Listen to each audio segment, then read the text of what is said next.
Assalamualaikum warahmatullahi wabarakatuh.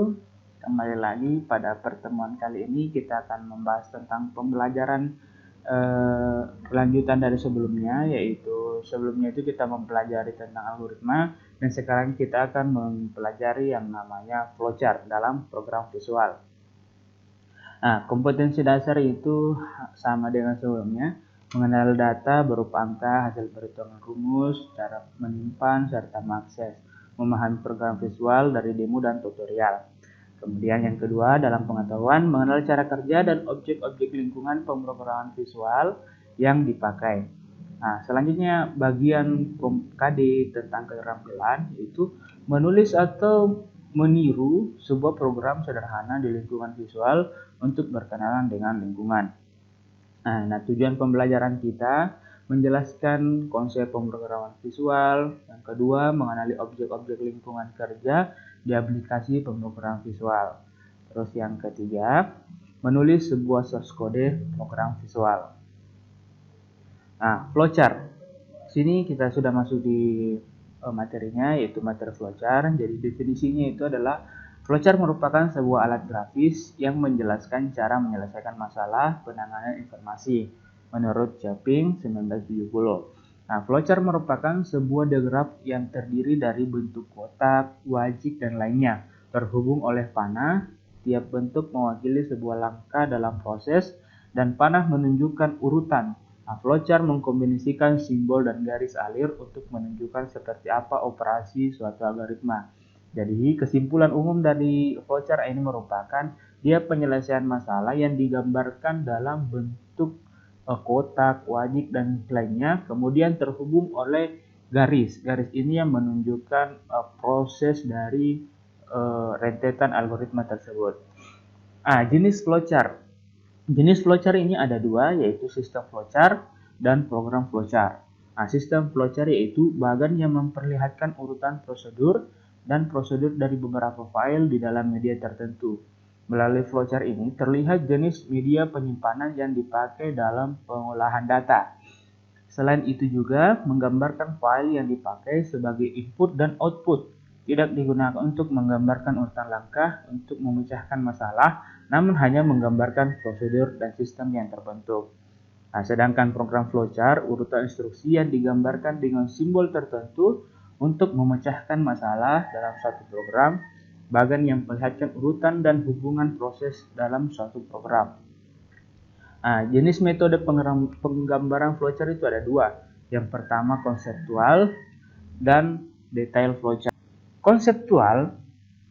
Secara konseptual itu menggambarkan alur pemecahan masalah secara global atau secara umum. Jadi di sini ada start, ada input, ada proses, output, dan selesai. Sedangkan detail flowchart itu menggambarkan alur pemecahan secara rinci. Contoh ini adalah flowchart untuk menghitung luas dalam segitiga. Yang pertama itu mulai, kemudian input. Ini adalah gambar untuk flowchart, gambar untuk inputan. Masukkan alas, masukkan tinggi, kemudian persegi panjang itu adalah sebuah program flowchart proses. Ini adalah luas alas kali tinggi atau seperdua alas kali tinggi. Kemudian hasilnya adalah tampilan luas, dan selesai. Ini secara detail flowchart. Selanjutnya kita masuk di simbol-simbol flowchart. Yang pertama adalah flow direction symbol atau simbol penghubung alur. Yang pertama itu tanda arah panah, dia ke kiri, ke kanan, atas, bawah. Dia merupakan simbol arus flow, yaitu menyatakan jalannya arus suatu proses. Terus yang kedua adalah simbol communication link, yaitu menyatakan transmisi data dari lokasi ke lokasi lain. Terus yang ketiga adalah simbol konektor, berfungsi menyatakan sambungan dari proses ke proses lainnya dalam halaman yang sama. Sedangkan offline konektor menyatakan sambungan dari proses ke proses lainnya dalam halaman yang berbeda. Jadi ada yang satu halaman yang sama, ada yang halaman berbeda. Kemudian processing symbol atau simbol proses. Di sini ada beberapa simbol proses. Yang pertama adalah simbol proses itu sendiri yang menyatakan suatu tindakan proses yang dilakukan oleh komputer. Ini persegi 4. Kemudian simbol manual menyatakan suatu tindakan proses yang tidak dilakukan oleh komputer. Kemudian simbol decision itu menunjukkan satu kondisi tertentu yang menghasilkan dua kemungkinan ya dan kemungkinan tidak. Nah, kemudian simbol predefinite process yaitu menyatakan penyediaan tempat penyimpanan suatu pengolahan untuk memberi harga awal. Kemudian simbol terminal menyatakan permulaan dan akhir sebuah program. Selanjutnya, simbol keying operation menyatakan segala jenis operasi yang diproses dengan menggunakan suatu mesin yang mempunyai keyboard. Selanjutnya, simbol offline storage menunjukkan bahwa data dalam simbol ini akan disimpan ke suatu media tertentu. Dan kemudian terakhir adalah simbol manual input menjelaskan data secara manual dengan menggunakan online keyboard. Nah, ini selanjutnya adalah simbol input dan output atau input-output simbol. Yang pertama itu simbol input-output menyatakan proses input atau output tanpa tergantung jenis peralatannya.